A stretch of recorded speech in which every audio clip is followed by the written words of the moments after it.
Hi, everybody, and welcome into the Brownwood Lions Coaches Show. A very special Wednesday, joined by a special guest we're going to visit with, and Brownwood Assistant Head Coach David Jones. A very special Wednesday here at the KOXE Studios. Coach, how are you first off? I'm doing great, man. I'm excited to see a stranger we hadn't seen in a little bit, but it's good to see Kenny. Yeah, Kenny Vaccaro in town today. Of course, he hung out at the radio station earlier today, and I do appreciate that. Kenny, how are you doing, man? I'm good. I appreciate you having me. Absolutely. Now, you knew Kenny back in his younger days. Yeah. Did you realize what kind of an athlete he would be watching him? Well, I absolutely did. I don't know exactly how old Kenny was when we left. There's a number of us coaches that went to Denton Geyer, and that was 2005. Yeah, I think it was. I have a vivid. My only memory of like middle school is you coach in that small weight room. Yeah. Where, like they have that stuff. I can't even explain what like the smell. Like it's crazy, right? Yeah. But anyways, I remember you. I was power cleaning and just having.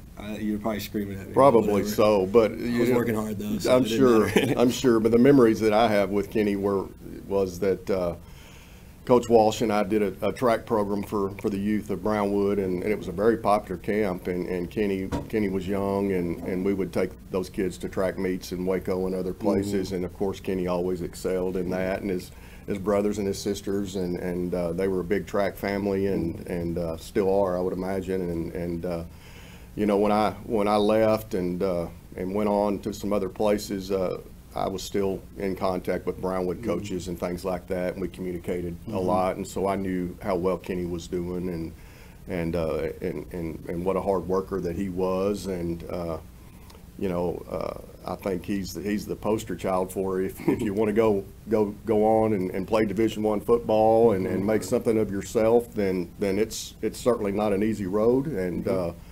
And all the communications I had with coaches back then was just how hard a worker Kenny was, as far as in practice in the weight room when you're running sprints. There was never a time that he took off, and sometimes kids have aspirations to go do those things, and I think that's great. But you know, if you're a young man or a young lady that wants to go do that, you need to visit with this man here, because it's certainly not an easy road, and it takes a lot of commitment and time, and Kenny obviously has put that in and has had a successful career. Yeah, we talk about Kenny's football days, but he was a track star too in high school. Oh, yeah.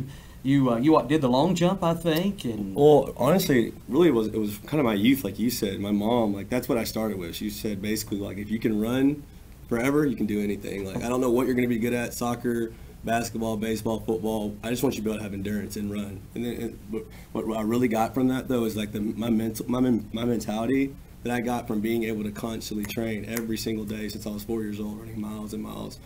I'm still using that same mentality today. So I thank her for that. And yeah, track was everything when I think I went to state, like you said, in Waco, broke the 400 meter state record when I was 10. My son's age is crazy. And then I went to the Junior Olympics, won that, and then that was and then I was 13, and then once I got to middle school, once I put them pads on and started hitting people, track was it got pushed to the side. So I appreciate the kind words, Coach. You bet. oh man, Kenny Vaccaro in the studio, Coach David Jones. Let's talk little Brownwood Lions and Lady Lions athletics right now. You've got the strength and conditioning week going on, so how's that going? That's right. Coach? I continue to be amazed by the number of kids that we have out there every single day. I mean, I talked to the kids just yesterday, I believe, and was just talking about when Coach Burnett and this staff arrived 4 years ago, that the numbers in the summer were very scarce, and that wasn't how it was back when I was here the first time. And so it kind of surprised me that the participation had kind of gone down. But right now it's you know, when I drive in the morning, the girls are out there working out, and there's 100 girls, and then when the guys come in, I think we have 150, and it. Wow.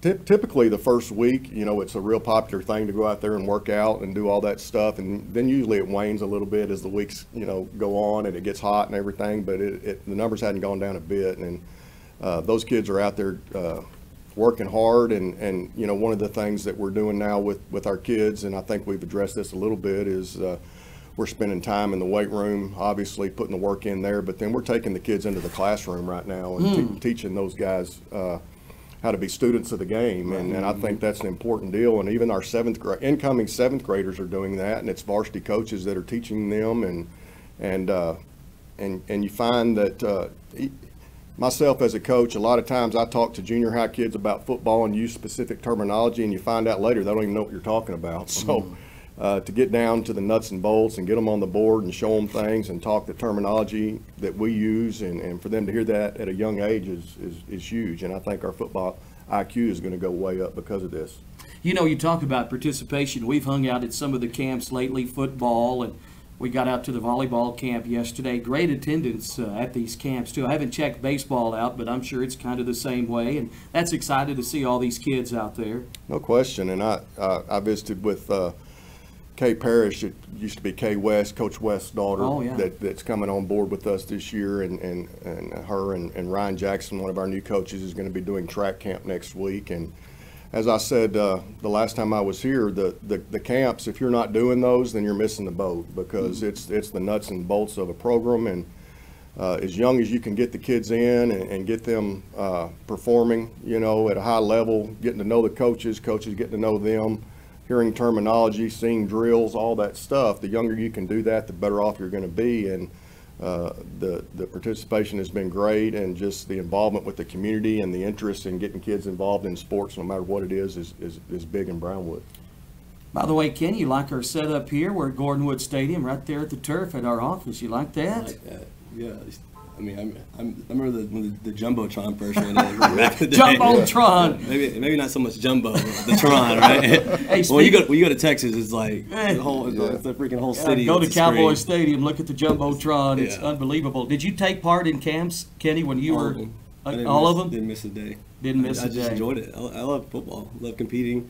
I just knew I would have such an advantage on all my guys. Even though you're on a team, you're still competing internally, and I just knew that, you know, like he said, learning the terminology, you know, that's such an advantage, especially for young football players. When I started coaching my son's flag football, I'm talking about fire zone and rotating to the weak side, and then I had to be like, all right, they don't understand anything I'm saying. So it was a big adjustment for me too. Yeah. So I get exactly what you're saying. But yeah, those camps, not only you get to compete, you know, have fun, but like he said, it's when you're building a program, if you can steal those extra reps by getting guys to go to a voluntary camp, it's massive. And the best teams, they're all at the camps. Right. So I encourage everybody to be at the camp. Now, did we have 7-on-7 when you played? No. Okay. Were you a part of that, being a defensive player mainly? You played a lot of different positions. Yeah, we should have won, like my junior year, I really think we should have won state. It probably was rough on you not being able to hit anybody in 7-on-7, yeah, or did you? 7-on-7 is like, now they don't let the kids touch each other, but we used to get, it was like Little you could press. Oh, yeah. You could play the ball and like knock somebody over. 7-on-7, honestly, for me, outside of like actually competing on Friday nights, was like the funnest experience for me like I've ever been a part of. Wow. To see the way that it's evolved over the years, because I was there when it started. I was coaching here, and W.T. Stapler was our head coach, and we ran the wishbone, which was, you know, a 3-back set, and we never got out of that. I mean, that's what we did, you know, 100% of the time, and we would go to 7-on-7s, and we would be in a 3-back set. And, wow. And running the bootleg. Old school. You know, running the bootleg. I want to see that. And doing a run. No You're doing a run fake, and people are biting on it, and there's no run in 7-on-7. You sit there and wonder why it works. Was that the Freeman days? Yeah, well, it was. Yeah. Colby, Kirby? Yeah, now it's right. all spread out. Now everybody's an empty, and everybody's very proficient at throwing the ball. It's just evolved in the way that you see so many Texas quarterbacks and kids coming out of high school, quarterbacks and receivers and defensive backs that are in such high demand nationwide, and one of the reasons is because 7-on-7 and how important it is to the state of Texas. Oh, yeah. Well, no doubt about that. It's gotten big. And our state tournament, June 23rd and 24th, Brownwood will be there for the 22nd straight year. Yes, sir. At the state tournament. Of course, we had a championship in 2010. Right. Back in, I think it was 10. I believe the Jackson Shipley days. Right. Is that right? Kevin, were you part of that? Yeah. Kevin Vaccaro, Kenny's state? brother, is here. Yeah, he was on that state team. Yeah, we had we're a little bit different because I was playing when I was at school. We were the smallest 4A in the history of the world. So I'm going against Robert Griffith. I remember half the people that I was going against are all in the NFL. Like, to this day, I'm seriously. So I'm not. I remember that district with like Waco University and like Coppers Waco Cove, High. Coppers Cove was like we ended up beating them when they were like the #1 team in, I don't know if it was the nation or Texas, but Yeah, we knocked RG3 out of the game yeah, his senior year. He wasn't too happy about that. Yeah, it was. I mean, they had a whole bunch of good players, but no, it's 7-on-7 is. That's where it's at, man. There are times where 7-on-7 gets a little bit of a bad rap from high school coaches, and I don't think that's proper because they say it's not real football or whatever. But you go to any practice in any high school or college in the nation, and they're going to run 7-on-7 drills every single day. NFL, we're doing it. We might not do team drills. We're going to do 7-on-7. Right. So it's beneficial and gives your kids a chance to compete and to compete at a high level, especially when you go down to College Station. You're going to see some dudes down there. Oh, man.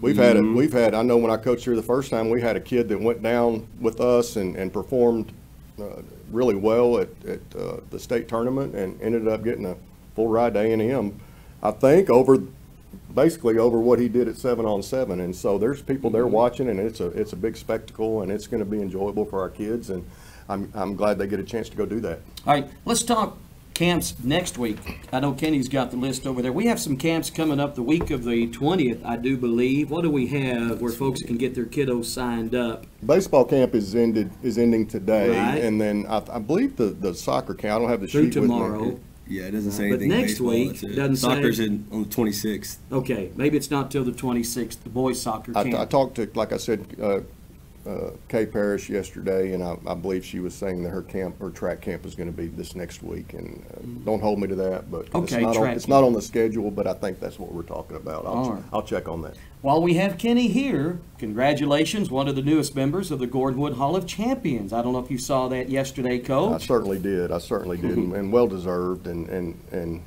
I'll let Kenny speak to that. But it's I've been. Again, I was here when they started the Gordonwood Hall of Fame and went to the first dinner, and just to see the caliber of athlete and the caliber of person that has been inducted into that thing is just it's a joy to go watch that thing every year. I love the banquet. And hear the people speak about their experiences at Brownwood has been great, and I'm excited for Kenny. I hope Dallas is able to MC that again this year in October. He's always throwing out some zingers, and he's so great at that. But Lee Grimes, you mentioned A&M is going in as well. Do you know Lee? Kenny, you know Lee? Lee, I think, is still at Kansas. I think offensive line coach. He's moved around a little bit. I coached Lee back in the day, and Lee's been around a number of different places, and I'm not sure that he's at Kansas anymore. I could be wrong, but he did a great job, obviously, at A&M, and has made a great career in the coaching profession, and we're certainly proud of Lee. Yeah, he had a shot at the NFL too and didn't quite make it there. I think some injuries and other stuff, but he's doing well. We got the 1970 state championship football team there. Jimmy Carmichael, who's already in that bunch. What a team that was. And Jeff Rathke is going in as well. And there's one more. I forgot. I don't have the list right here, but it's quite a list. Jess was in my era, and I think Benny Garza. Benny Garza, yes, Thank you, Kenny. Yes, sir, there you go. Kenny saves the day. Benny Garza, that's quite a class. I talk about Lee Grimes quite often. When you go into our turf room, we have some pictures of some guys that have done well and played Division I football, and Kenny's on that wall, and Lee Grimes is on that wall. So when I'm in there, a lot of times the kids say, "Who have you coached in here?" And there's quite a few, and I tell the story about Lee Grimes all the time, and that Lee was a big kid when he was in junior high, and I can remember him being in the weight room and struggling and not liking it, and we just kept pushing and pushing and pushing, and the next thing you know, he's 6'6" and 320, and he's a Division I guy, and I think he won state in the shot put, and just the things that the program can do for you if you'll buy in and stick with it, because he was one of those kids that you thought, well, I don't know if he'll make it or not, and he certainly did, and was certainly one of the best players to ever come out of Brownwood. Glad he stuck. Yeah, when you're that big and that strong, you get a lot of attention from these big time colleges. We always say those who stay will be champions. Right. I always remember that. Still on the wall at the junior high. Is it really? Yes, sir. Oh man, that's cool stuff right there.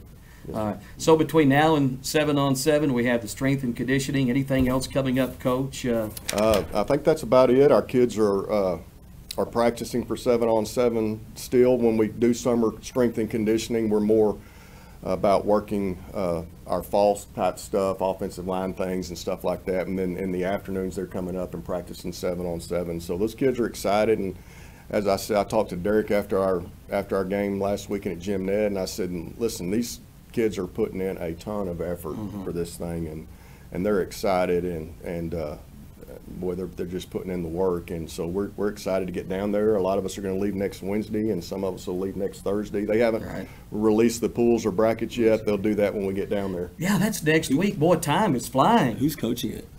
Brad Jaton. Still? Yeah. He's been doing it for a while. Still going at it, yes. I think College Station's close to Austin, isn't it? Yeah. I think I'm going to come.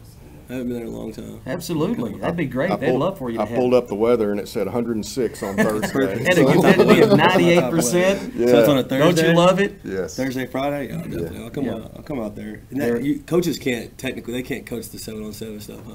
They put the coach, you have to go sit in the end zone. And Sit in the end zone. I would say that there may be a little coaching going on, but technically you're not supposed to be able to communicate with the athletes. Brad will help me. I'll give him.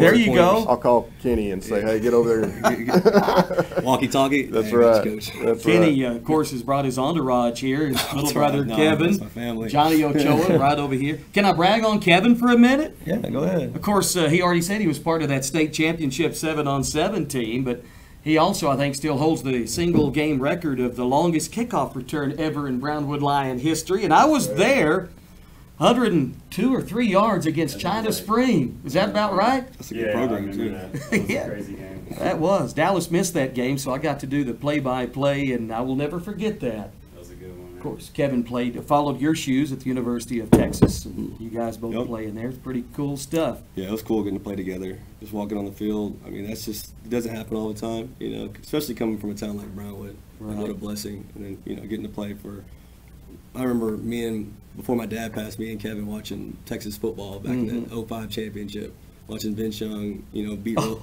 man. Reggie Bush and the Titan USC team that nobody thought was, they didn't think they could be beat, right? And we were just sitting there on our big box TV that was like green and gray. And I was just like, we're going to go to Texas one day.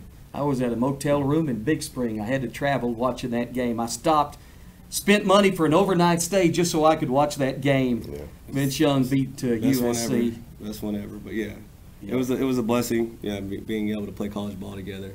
All right. Well, Kenny, of course, appreciate you coming by again today and hung out this morning with us here on the Coaches Show. Coach David Jones, assistant head coach as well, as Sammy Burnett continues a little R&R. Have you heard from him? I have not. You have not? His phone may not be working. Actually, I got a text message. So he's enjoying himself, and it's well deserved. And we're happy that he can go get a little rest. But he'll be back next week in time for the 7-on-7. So. Oh yeah, absolutely. Down there in Costa Rica. Yes, sir. Wonder how cell phone service is there. He said everything works. He said if you need something, call. It'd have to be a 3-alarm emergency for me to call, but if he's there if we need him. All right. Of course, I'd be remiss if I didn't mention Kenny's twin sisters too, who are great athletes. Oh yeah. Alicia and Keita, boy, great basketball players, and you're telling me they're moving out to California or in California. Yeah, I mean, they're in Miami, now they're going to L.A. I can't Oh, keep up okay. with them, but they're doing good. I just saw them at our G1 launch party, and, I mean, they're doing good. But yeah, I saw a stat. I didn't realize Keita averaged like 20 points per game. Yes. In basketball, her senior or junior year. I think it may have been her junior year. She was spectacular both years, but her junior year, Yeah. man, we had a great team. I think we went to the pretty deep. regional tournament. Yeah. So, yeah, pretty special memories right there. Definitely proud of them. Yeah. All right. Coach Jones, anything else, Lady Line or Line athletic-wise? I can't think of anything else. All right. Your strength and conditioning week continues this week. Yes, sir. You got all ages out there working, looks like. Absolutely. Incoming 7th through incoming seniors, so there's a lot of kids. You know, Foundation. Huh? I was out there for a little. We got a lot of good freshman-looking kids out there, too. We got some big old freshman boys. This freshman class is obviously been very successful, and one of the things that's pretty striking about them is just the size that they've got. It's an awfully physical size. There's some big kids in that group, so we'll be excited to get those guys to the high school this year. Oh, no doubt about that. All right. Coach, anything else? No, sir. All right, Kenny, I appreciate you. Kenny Vaccaro, Kevin, Johnny Ochoa, Coach Jones, thank you as always. I'm not sure who's doing the show Monday. It might be you again. Could be. All right, We'll that'd let be you great. know. We'll get an update on everything going on leading up to the 7-on-7 state tournament. Yes, sir. All right, Brownwood Lions Coaches Show. There you go. One of y'all want to read the sponsors? How about I do the first one, you do the second one? All right, How's that sounds good. Auto Glass Magic, Bruner Auto Group, Syntex Body and Paint, Syntex Equipment Sales, Citizens National Bank, Dan Hill Containers, Dr. Bon Young, Dr. Pepper Bottling Company, Edwards Jones Investments, Hendrick Medical, Howie Enterprises, Humphrey Peets. Landmark Life, MC Bank, Painter and Johnson Associates, Smith and Sharp Agencies, Sonic Drive-In, Stanley Chrysler, Texas Bank, Weldon Wilson Electric, Western Bank, and Willie T's. Good job, guys. Again, that's the Coaches Show. We'll visit again on Monday. For Brownwood Lions Assistant Head Coach David Jones and Kenny Vaccaro, Carl Wayne, and remember, the Coaches Show every Monday and Wednesday on KOXC 101.3 and video streamed at KOXC.com and on the KOXC KBWD Facebook page.